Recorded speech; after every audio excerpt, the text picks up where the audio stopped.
तो hi guys, मैं हूं अगर आपका स्वागत करता हूं क्रिकेट विद्या जी में। तो चलिए जानने की कोशिश करते हैं यहाँ पर भारत और न्यूजीलैंड के बीच में जो पहला ओडीआई खेला गया उसके बारे में क्या है खास बात, वो जानने की कोशिश करेंगे। जी हाँ, एक तरीके से यहाँ पर शुभमन गिल ने पहले इनिंग में जहाँ पर 200 रन बनाए, जिसमें यहाँ पर हैट्रिक लगाए थे। आखिरी जो उनके 200 रन बनने पर यहाँ पर 200 रन बनाने के लिए उन्हें 18 रन चाहिए थे और तीनों गेंद यहाँ पर बाउंड्री के बाहर भेजी थी। हैट्रिक के रूप में 3 छक्के लगाए थे लॉकी फर्गुसन को और 200 रन बनाए। अपने पहले यहाँ पर मेडल डबल 100 बनाई थी यहाँ पर शुभमन गिल ने। पिछले मैच में जो श्रीलंका की सीरीज हुई थी उस मैच में उन्होंने जबरदस्त बल्लेबाजी की और शतक बनाया था, लेकिन उस शतक को इस बार उन्होंने कन्वर्ट किया और दोहरा शतक में उसे स्थापित किया। एक तरीके से अगर देखे जाए तो यहाँ पर शुभमन गिल पर भी एक बड़ा दारोमदार कहे या फिर उनके ऊपर थोड़ा दबाव भी था। रन जरूर बनाए थे, लेकिन फिर भी वो दबाव जो ईशान किशन ने 200 रन बनाए थे उसका दबाव शायद उसके ऊपर रहा होगा। इसलिए उनके मन में भी कहीं ना कहीं था कि हम 200 बनाए। लेकिन इस मैच में जिस तरीके से उन्होंने बारी खेली है ना, पूरी तरीके से मैच को पकड़ के रखा। एक तरफ से विकेट जा रहे थे, लेकिन यहाँ पर शुभमन गिल ने अपना हौसला खुद को बढ़ाए रखा। उस हौसले के साथ, उस जज्बे के साथ खेलते रहे और अपना 200 रन पूरे किए। जबरदस्त बारी है उनकी। 208 रन बनाए उन्होंने, 149 गेंदों का सामना किया। 130 के ऊपर से उनकी स्ट्राइक रेट थी। इस तरीके से उन्होंने बल्लेबाजी की, जबरदस्त बल्लेबाजी उनकी। इस बल्लेबाजी की खास बात अगर देखी जाए तो यहाँ पर उसने इस मैच में 9 छक्के लगाए। जी हाँ, 9 छक्के लगाए और 19 चौके लगाए। इस तरीके से यहाँ पर 200 रन यहाँ पर पूरे किए शुभमन गिल ने। दूसरी ओर अगर देखा जाए तो भारत को इस मैच का अगर स्कोर देखा जाए तो वह 350 रन बनाने इस मैच को जीतने के लिए हो गए न्यूजीलैंड को। इस तरीके से टारगेट था, लेकिन उनकी शुरुआत काफी खराब रही। जिस तरीके से उनके जो विकेट गिर रहे थे, एक दौर से तो ऐसा ही लगता था कि शायद यहाँ पर न्यूजीलैंड 200 के अंदर सिमट जाएगा।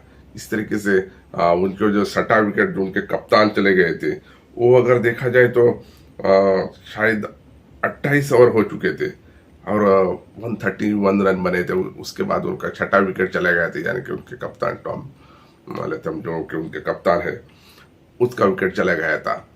तब 27 यानी कि 28 ओवर हो चुके थे और उसके बाद जिस तरीके से मिचेल ने फोड़ा है ना, बाप रे बाप, जिस तरीके से बल्लेबाजी कर रहा था। 28 ओवर में यहाँ पर जो 131 रन बने थे, उसके बाद जिस तरीके से बल्लेबाजी की, एक पार्टनरशिप बनाई उन्होंने सेंटनर के साथ, वो उसको देखकर तो सभी के होश ही उड़ गए। एक समय ऐसा लगता था कि ये मैच आराम से यहाँ पर न्यूजीलैंड जीत जाएगा, क्योंकि उस तरीके से बल्लेबाजी कर रहा था ये। उन्होंने अपने अगर बल्लेबाजी क्रम में अगर देखा जाए तो 78 गेंदों में 140 रन बनाए और दूसरे ओर देखा जाए तो यहाँ पर 17 चौके और 10 छक्के लगाए। उनका स्ट्राइक रेट अगर देखा जाए ना तो 179 का स्ट्राइक रेट। जी हाँ, T20 की तरह मैच खेल रहा था। और एक समय जब तक वो ग्राउंड पर थे मिचेल, तो ऐसा लगता था कि भारत इस मैच को जीत ही नहीं सकता। जी हाँ, अगर इस मैच का अगर टर्निंग पॉइंट अगर कुछ देखा जाए ना तो 19 ओवर रहेगा। जी हाँ, ये 19 ओवर ही है जो हमें इस मैच में बचा कर रखा उन्होंने।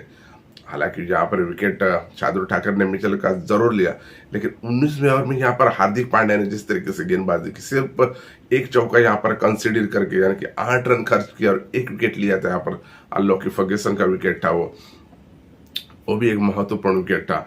लेकिन जिस तरीके से उन्होंने इस ओवर में सिर्फ 8 रन दिए थे, यानी कि 2 ओवर में 28 रन चाहिए थे 12 गेंदों में न्यूजीलैंड को इस मैच को जीतने के लिए। और जिस तरीके से मिचेल बल्लेबाजी कर रहा था ना, तो लगता था कि मैच आराम से यहाँ पर न्यूजीलैंड जीत जाएगा।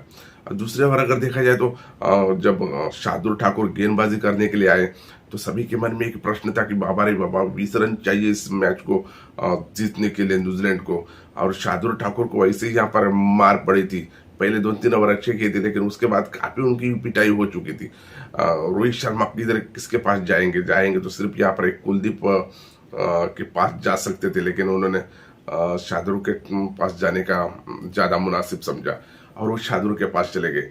लेकिन जैसे ही शार्दुल पहले गेंद डालते हैं ना, मिचेल उसे बाउंड्री के बाहर मार देते हैं।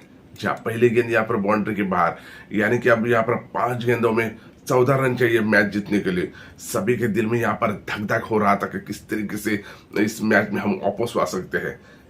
लेकिन उसके बाद और एक फिर से वाइड, उसके बाद और एक रन कम होता है, यानी कि 13 रन चाहिए इस मैच को जीतने के लिए।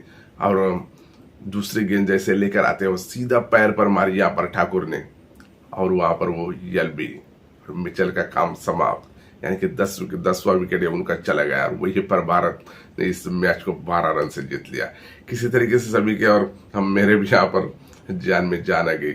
इतना बड़ा स्कोर खड़ा करने के बाद भी, इतने विकेट चले जाने के बाद भी, जिस तरीके से यहाँ पर मिचेल ने जो बल्लेबाजी की है, बाप रे बाप, उसे देखकर तो क्या ही कहने यार। ये 2 बारियां थी इस मैच में, जो पहली इनिंग में यहाँ पर शुभमन गिल ने खेली थी और दूसरे इनिंग में यहाँ पर मिचेल ने खेली थी। जबरदस्त बल्लेबाजी कहेंगे, क्या ही कहे इन बल्लेबाजी में। एक ही मैच में 2 इस तरीके से इनिंग देखने को मिलना ही काफी अलग ही एक्सपीरियंस रहा। और काफी अच्छी गेंदबाजी रही यहाँ पर। सिराज ने 4 विकेट झटके, इनकी गेंदबाजी काफी अच्छी चल रही है पिछले कई महीनों से, जबरदस्त गेंदबाज होकर उभरे हैं।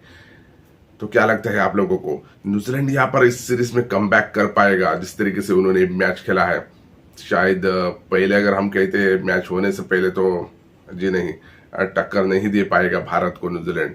लेकिन जिस तरीके से उन्होंने इस मैच को खेला है ना कहीं लगता है कि आने वाले मैच में भारत को कुछ सोच विचार करना होगा। और थोड़ी सी जो निचले कम के जो बल्लेबाज जो हमें तंग करते हैं बार बार, उनके बारे में थोड़ा सा यहाँ पर सोचना होगा और हमें सतर्क होकर खेलना होगा। तो क्या लगता है दोस्तों आप लोगों को, कमेंट बॉक्स में जरूर बताएगा। और हाँ, अगर वीडियो अच्छा लगा ना तो उसे एक लाइक जरूर कीजिएगा, और हाँ, इस चैनल को सब्सक्राइब कीजिएगा और मुझे इजाजत दीजिएगा।